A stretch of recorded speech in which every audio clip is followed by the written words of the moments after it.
Hello friends, आज हम लोग एक न्यू चैप्टर पढ़ने वाले हैं। JAC board class 10th math का। चैप्टर का नाम है त्रिकोणमिति, यानी त्रिकोणमिति का परिचय। आज हम लोग इसको सीखेंगे किस तरह बनाया जाता है। सबसे पहले हम लोग बेसिक सीख लेते हैं कि त्रिकोणमिति में क्या क्या यूज होगा और इसमें क्या क्या सीखने की ज़रूरत है। तो त्रिकोणमिति क्या होता है? त्रिकोण का मतलब ही होता है तीन कोण, और मिति जो होता है ज्योमेट्री होता है। जियोमेट्री में मिति माप होता है, ठीक है। तो तीन कोणों का माप को ही हम लोग त्रिकोणमिति कहते हैं और इंग्लिश में इसे ट्रिगोनोमेट्री कहते हैं। तो शुरुआत जब त्रिकोणमिति तीन कोणों से ही है तो हम लोग एक त्रिभुज पहले बना लेते हैं। एक त्रिभुज बना लिए, इसमें ये वाला कोण जो होता है ये समकोण होता है, यानी 90 डिग्री होता है, ठीक है। और इस तीनों को हम लोग नाम दे दिए, ए बी सी दे दिए, ठीक है। इसमें ये यहाँ कोण थीटा ले लिए, यहाँ भी ले सकते हैं, लेकिन अभी यहाँ से हम शुरू करते हैं समझाने के लिए। बाद में समझ में आ जाएगा कि यहाँ पहले क्यों नहीं लिए थे, बाद में इसको भी बताएंगे। इसमें जो त्रिभुज में है, इसमें सबसे पहली इससे फार्मूला हम लोग बनाएंगे। और फार्मूला क्या क्या होता है? तो फार्मूला में एक हो जाएगा sine theta, cos theta, tan theta, cosec theta, sec theta और कॉट थीटा। यही 6 फार्मूला हम लोग को याद रखना है। इसी से पूरा ट्रिगोनोमेट्री हम लोग सॉल्यूशन निकाल सकते हैं फार्मूला से। तो फार्मूला कैसे निकाला जाता है, सबसे पहले उसको हम लोग जानते हैं। त्रिकोणमिति में इसको जो होता है, ये ऊंचाई में जो है, इसको हम लोग बोलते हैं लंब, और इंग्लिश में इसको बोला जाता है परपेंडिकुलर। इसको हम लोग पी से डिनोट करते हैं, पी से दर्शाते हैं। इसको बोला जाता है कर्ण, और इसको बोला जाता है बेस, जिसको हम लोग आधार कहते हैं, ठीक है। इसको एच से डिनोट किए, इसको बी से। तो साइन थीटा का जो फार्मूला होता है, साइन थीटा का जो फार्मूला होता है वो पी बटे एच होता है, यानी लंब बटे आधार होता है, ठीक है। लंब बटे आधार। इसको हम ऐसे भी लिख सकते हैं कि ये ए बी हो गया और ये बी सी, ठीक है। शॉर्ट फॉर्म में हम इसको लिख दिए, क्योंकि इसी से हमको क्वेश्चन बनाना है, इससे ईजी पड़ेगा। ये बी बटे बी सी लिख दिए। उसी तरह कॉस थीटा, देखो कॉस थीटा जो होता है वो बी बटे एच होता है, आधार और कर्ण होता है, यानी बी बटे एच हो जाएगा। आधार इसका कितना है? बी सी है। मान इसका यदि देखने जाएँ, इसका पूरा लंबाई का जो मान है वो बी सी है। और कर्ण कितना है? ए सी है। कॉस थीटा हो गया। अब टेन थीटा हम लोग देख लेते हैं। टेन थीटा हो जाएगा, टेन थीटा का एक फार्मूला होता है ऐसे, जैसे tan theta is equal to होता है साइन थीटा और बटे में कॉस थीटा, ठीक है। साइन थीटा का यहाँ आ गया कितना? पी बटे बी, और कॉस थीटा का है बी बटे एच। इसमें यदि देखा जाए, पी बटे एच होता है और बी बटे एच। इसमें एच दोनों नीचे में है, इसलिए दोनों एच खत्म हो जाएगा, बचेगा क्या? पी बटे बी, ठीक है। इस तरह हम इसको बता सकते हैं, या फिर टेन थीटा को पी बटे बी डायरेक्ट हम लोग याद कर सकते हैं। इसका बाद में एक फार्मूला बताएंगे जिसमें कोई भी चीज़ आराम से निकल जाएगा। एक हो जाएगा फिर कॉसेक थीटा, जिसका फार्मूला होता है 1/sin थीटा।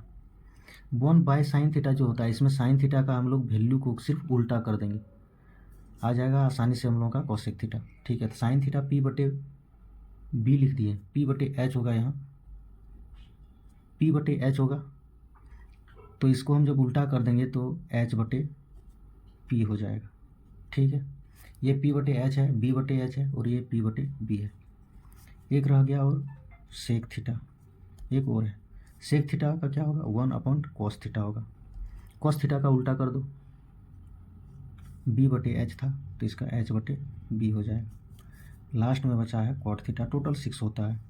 कॉट थीटा का होता है वो 10 का उल्टा होता है, 10 का उल्टा लिख दो, ठीक है। 10 का उल्टा लिख दिए हम लोग। तो 10 का उल्टा यहाँ देखें कि पी बटे बी था, तो यहाँ बी बटे पी हो जाएगा। अब इसका हम लोग फार्मूला देखते हैं कि शॉर्ट फार्मूला क्या होता है, जिससे हमको तुरंत समझ में आए कि टेन का ये होगा, कॉस का ये होगा, कॉट का होगा, कुछ भी हो उसको तुरंत हम लोग निकाल सकते हैं। तो वो फार्मूला है पंडित, बद्री, प्रसाद और नीचे हरी हरी बोल। इस फार्मूला से आप कोई भी साइन का मान तुरंत से निकाल सकते हैं। साइन यदि पूछा जाए तो पी बटे एच हो जाएगा। साइन कॉस टेन, 3 का दिया हुआ है, बाकी 3 जो होता है उल्टा होता है। यदि कॉसेक पूछे तो साइन का उल्टा होता है, यानी एच बटे पी हो जाएगा। सेक पूछे तो कॉस का उल्टा होता है यानी h/b हो जाएगा, और कॉट पूछे तो b/p हो जाएगा। क्योंकि इस तीनों को यदि हम लोग याद रखते हैं तो ये तीनों अपने आप निकल जाता है इसके माध्यम से। तो हम लोग ये बेसिक नॉलेज देख लिए कि इसका फॉर्मूला क्या क्या होता था। अब इसमें एक इसका आता है पाइथागोरस थ्योरम। पाइथागोरस थ्योरम देखिए, पाइथागोरस थ्योरम क्या कहता है। पाइथागोरस थ्योरम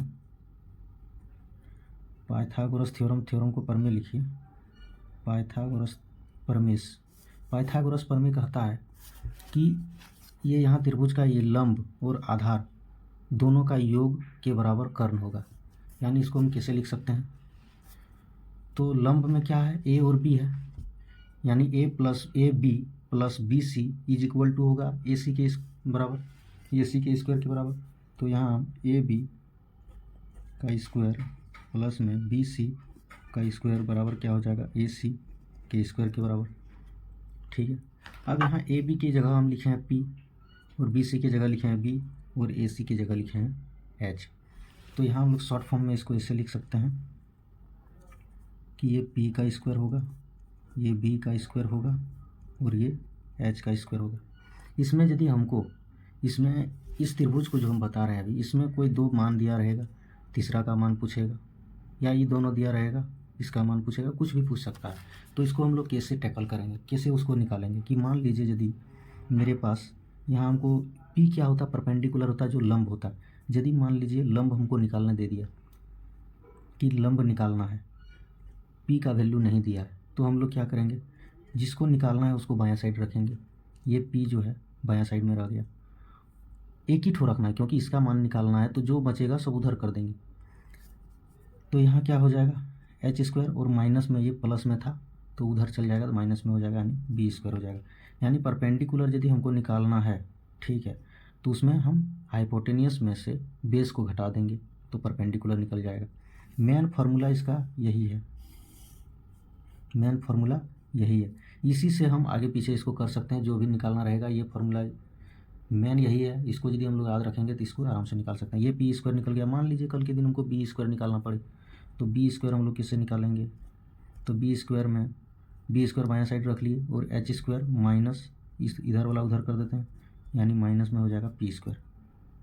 ठीक है, यानी यहाँ से लंब निकल गया, यहाँ से आधार निकल गया, और ये तीनों में से जब h निकालना रहे तो इसको बायां साइड रखो या दाहिना साइड रखो, कोई फ़र्क नहीं पड़ता है। ठीक है, अब एक वैल्यू लेके बना लेते हैं। जैसे कोई त्रिभुज हमको दे दिया रहे, त्रिभुज दे दिया, इसमें ये A हो गया, ये B हो गया, और ये C हो गया। ये हाइपोटेनियस है, ये परपेंडिकुलर है, ये बेस है। मान लीजिए हाइपोटेनियस नहीं, परपेंडिकुलर 3 दे दिया, बेस 4 दे दिया, वो बोला हाइपोटेनियस कितना है हमको बताएं। तो हम लोग क्या करेंगे, यहाँ हाइपोटेनियस निकालने का फॉर्मूला ये होता है। तो यहाँ क्या है कि p² + b² जो है दोनों का स्क्वायर का योग इसके बराबर होगा। तो करते हैं चलो, तो p² की जगह कितना है 3, यानी 3 का स्क्वायर, b की जगह कितना है 4, यानी 4 का स्क्वायर, और h²। 3 का स्क्वायर हो जाएगा 9, 4 का स्क्वायर हो जाएगा 16, और ये h²। अब यहाँ क्या है, 16 और 9 जब जोड़ देंगे तो ये हो जाएगा 25। जब 25 हो जाएगा, और ये इधर h² रह गया। अब h का यदि हम वैल्यू निकालेंगे, इधर स्क्वायर में है, क्या किस चीज़ का कौन सा डिजिट का स्क्वायर करें कि इधर भी स्क्वायर आ जाए, तो 5 का स्क्वायर ये हो जाएगा। इस स्क्वायर को हटाने के बाद हम लोग क्या करते हैं, इस स्क्वायर को हटाने के लिए इधर रूट लगाते हैं।